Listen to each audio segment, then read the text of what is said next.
Yohanes pasal 1 ayat 29 sampai dengan 34. Yohanes menunjuk kepada Yesus. Pada keesokan harinya, Yohanes melihat Yesus datang kepadanya dan ia berkata, "Lihatlah Anak Domba Allah yang menghapus dosa dunia. Dialah yang kumaksud ketika kukatakan, kemudian daripadaku akan datang seorang yang telah mendahului aku, sebab dia telah ada sebelum aku. Dan aku sendiri pun mula-mula tidak mengenal dia. Tetapi untuk itulah aku datang dan membaptis dengan air, supaya ia dinyatakan kepada Israel." Dan Yohanes memberi kesaksian, katanya, "Aku telah melihat Roh turun dari langit seperti merpati, dan ia tinggal di atasnya. Dan aku pun tidak mengenalnya, tetapi dia yang mengutus aku untuk membaptis dengan air telah berfirman kepadaku, jikalau engkau melihat Roh itu turun ke atas seseorang dan tinggal di atasnya, dialah itu yang akan membaptis dengan Roh Kudus. Dan aku telah melihatnya dan memberi kesaksian, ia inilah Anak Allah." Amin. Berbahagia setiap orang yang mendengarkan firman Tuhan dan menghayati. Haleluya.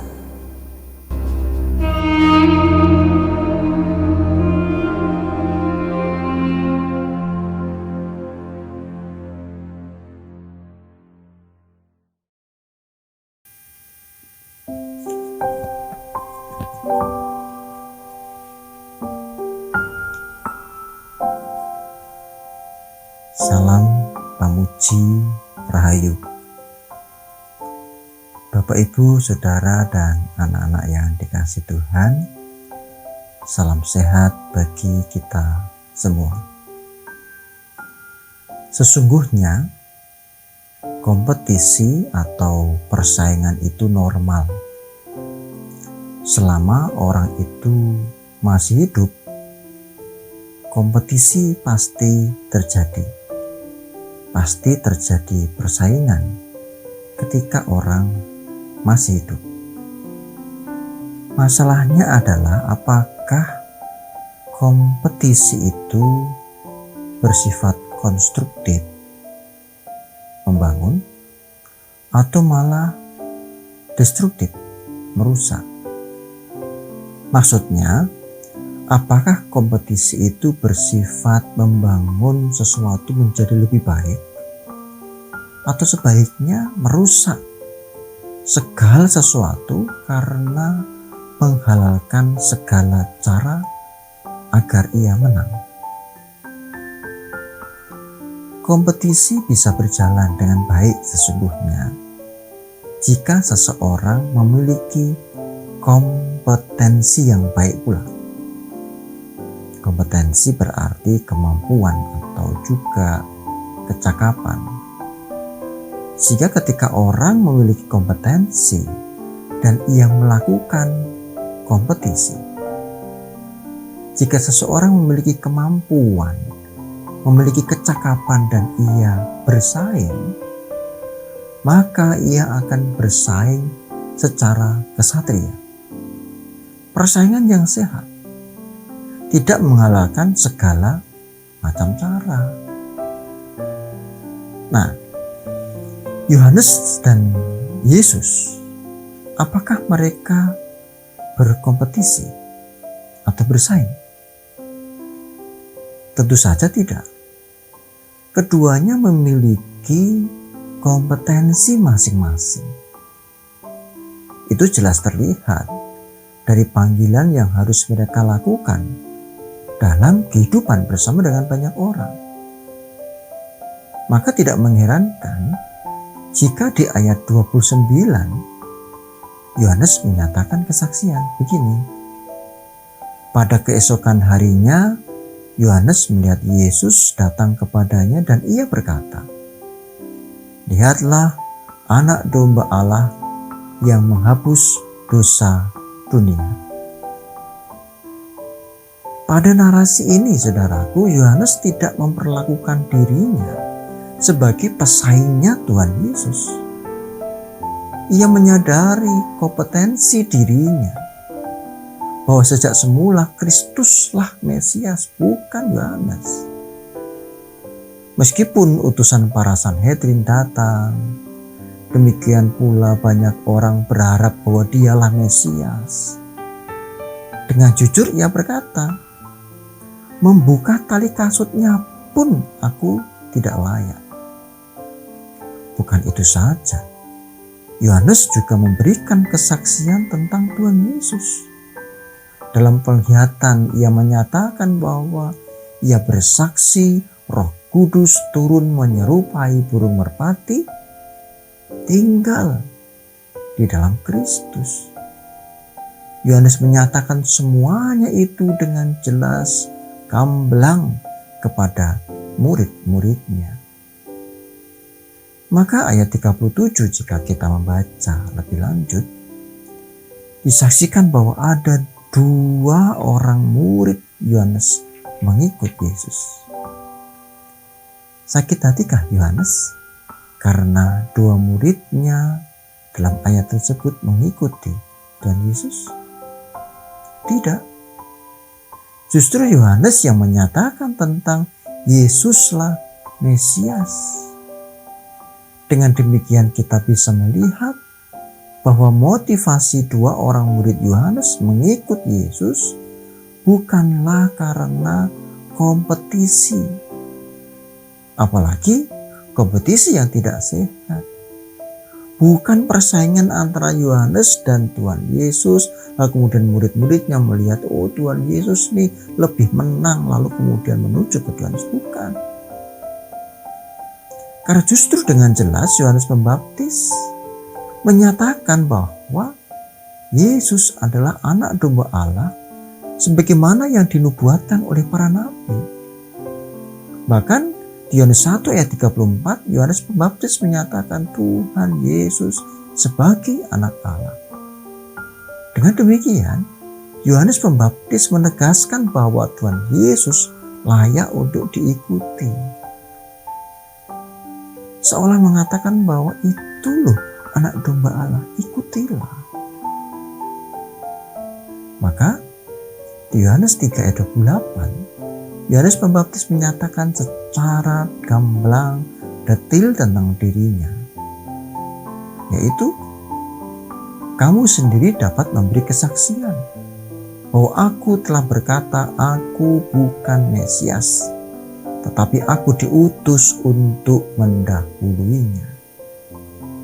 Lihat, ada kompetensi masing-masing. Yohanes Pembaptis tidak pernah mengklaim dirinya sebagai seorang Mesias, sebab dia diutus Allah untuk menjadi bentara yang membuka jalan bagi kedatangan Sang Mesias, Tuhan Yesus Kristus. Seperti yang tersebut di awal, bahwa Yohanes dan Yesus memiliki kompetensinya masing-masing.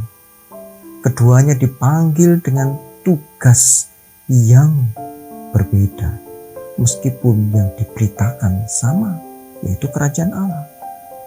Tidak ada persaingan, alih-alih persaingan yang menghalalkan segala cara. Tidak ada persaingan, saudaraku. Lalu bagaimana dengan gereja? Suka berkompetisi atau senang mengembangkan kompetensi? Gambarnya begini. Bagaimana jika ada beberapa anggota jemaat suatu gereja memutuskan untuk pindah ke gereja yang lain? memarahi pendetanya, memarahi majelisnya, aktivis-aktivisnya. Saudara, mari kita belajar dari Yohanes dan Yesus. Bukankah masing-masing gereja memiliki kompetensinya sendiri-sendiri? Tidak perlu saling marah satu dengan yang lain. Bahkan tidak perlu saling bersaing. Bersaing gedungnya siapa yang paling bagus. Bersaing bahan kayu untuk mimbar mana yang paling bagus. Bersaing menaranya tinggi-tinggian mana. Wah, kayak anak kecil. Ingat saudaraku, kita diutus untuk menjadi milik Kristus yang memiliki fungsi sebagai garam dan terang bagi dunia. Jika gereja hanya sibuk rebutan jemaat lalu bersaing satu dengan yang lain, mereka pasti melupakan fungsi sebagai garam dan terang bagi dunia. Mari memulai memfungsikan diri sebagai garam dan terang bagi dunia. Mulai dari gereja Anda. Lagi pula, saudara yang terkasih, musuh kita bukanlah manusia yang lain, apalagi gereja yang lain. Musuh kita adalah maut, kematian. Maut adalah upah dosa. Oleh karena itu, mari bersatu menjadi gereja yang am. Bersatulah satu dengan yang lain. Kini saudaraku, yang kita butuhkan adalah saling membantu, bukan saling menyela. Yang kita butuhkan adalah bekerja sama, bukannya saling menghina. Mari kita tingkatkan kemampuan kita, kompetensi kita sebagai pelayan Tuhan. Amin. Mari bersama kita berdoa. Yang Maha Kudus dan setia, kami bersyukur penyertaan bersama dengan kami saat ini.